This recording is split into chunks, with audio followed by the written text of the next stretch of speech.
ઝઘડિયાના નાના સાંજા ખાતે મહિલા વનકર્મીના અકસ્માતે મૃત્યુ થવાના બનાવમાં તેમના પિતાએ ડીએફઓને જવાબદાર ઠેરવી જિલ્લા કલેક્ટરને આવેદનપત્ર પાઠવી કાયદાકીય પગલાં ભરવાની માંગ કરી છે। જિલ્લા કલેક્ટરને પાઠવેલ આવેદનપત્રમાં મૃતક વનકર્મીના પિતા કાંતિલાલ ગોહિલે આક્ષેપ કર્યા છે કે ગાંધીનગરના પરિપત્ર મુજબ અમારી દીકરી કવિતાની કેવડિયા ખાતે બદલી થતાં તેઓની સંમતિ વગર ડેપ્યુટેશન પણ મૂકવામાં આવ્યા અને બદલી થયા પછી જલ્દી છૂટા ન કરતા તારીખ 13/3/2024ના રોજ છૂટા કર્યા અને 14/3/2024ના રોજ કેવડિયા ખાતે હાજર થઈ પાછા ફરતા ઝઘડિયાના નાના સાંજા ખાતે અકસ્માતે મૃત્યુ થયું હતું, જે માટે ડીએફઓની આપખુદશાહી અને જાતિવાદ છે। તેઓએ માંગેલી માહિતી પણ આજ દિન સુધી પૂરી ન પાડી હકના નાણાં પણ ન મળે તેવો વ્યવહાર કરી રહ્યા છે। તેઓ સામે કાયદાકીય પગલાં લઈ ન્યાય આપવાની માંગણી પણ કરવામાં આવી છે। આવેદનપત્ર પાઠવવા મૃતક કવિતાના માતા, નાની દીકરી તેમજ અન્ય સ્વજનો ઉપસ્થિત રહ્યા હતા। મારી દીકરી વન વિભાગમાં કાયમી ધોરણે નોકરી હતી, પરંતુ જ્યારથી ઉર્વશીબેન પ્રજાપતિ ભરૂચ ટ્રાન્સફર થયા ત્યારથી મારી દીકરીને એન કેન પ્રકારના ટોર્ચર કરતા હતા।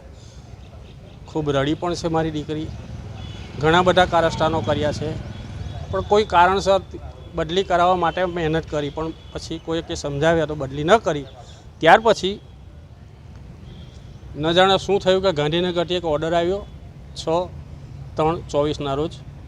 તો તે દિવસે ઓર્ડરમાં મારી દીકરી એક જ આખા જિલ્લામાં એક જ હતી કે મારી દીકરીની નામ ગાંધીનગર પહોંચ્યું।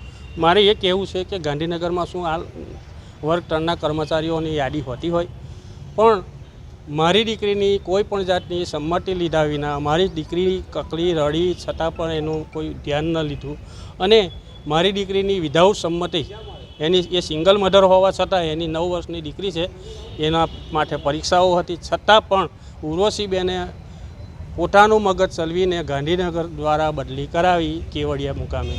કેવડિયા અમે ગયા, બહુ અમે ટ્રાય કરી પણ બદલી રૂકી નહીં, અને અમે કેવડિયા હાજર કરવા ગયા। હાજર થઈને પાછા પડતા મારી દીકરી નિરાશ હતી, તો મારી દીકરીને મેં વારે સમજાવી પટાઈને પૂછતા રડી પડી અને કીધું, પપ્પા 50,000 રૂપિયા હોત તો મારી બદલી ઉર્વશીબેન રોકવાના હતા। કહેવાનો અર્થ હતો કે છેલ્લી ઘડીએ પણ આને 4-5 દિવસ ઇરાદાપૂર્વક ન છૂટી કરી, અને આ 50,000 ન મળવાથી તાત્કાલિક બુધવાર 13 તારીખે છૂટી કરી।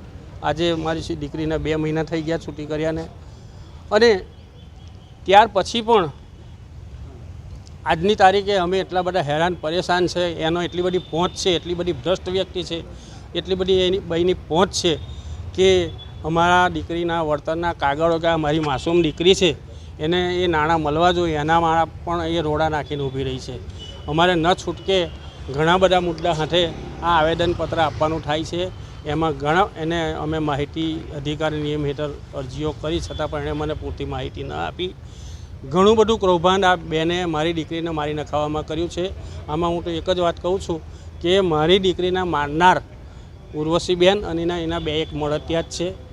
અત્રે પણ અહીંયા મને તપાસ કરવા આવ્યા હતા। એટલે હું આપ સૌ મીડિયાના માધ્યમથી એ જ કહેવા માગું છું કે આવી વ્યક્તિને તાત્કાલિક અસરે સસ્પેન્ડ કરવી જોઈએ, જેથી મારી દીકરી તો મરી ગઈ, પણ ભવિષ્યમાં કોઈની દીકરી કે દીકરો આવા કરુણ મોત, કે મેં જે એવું મોત જોયું છે આ બાપે, કે મીડિયા મિત્રોને ખબર જ છે, આપે ચલાવ્યું પણ છે કે આ અક્ષમ્ય છે।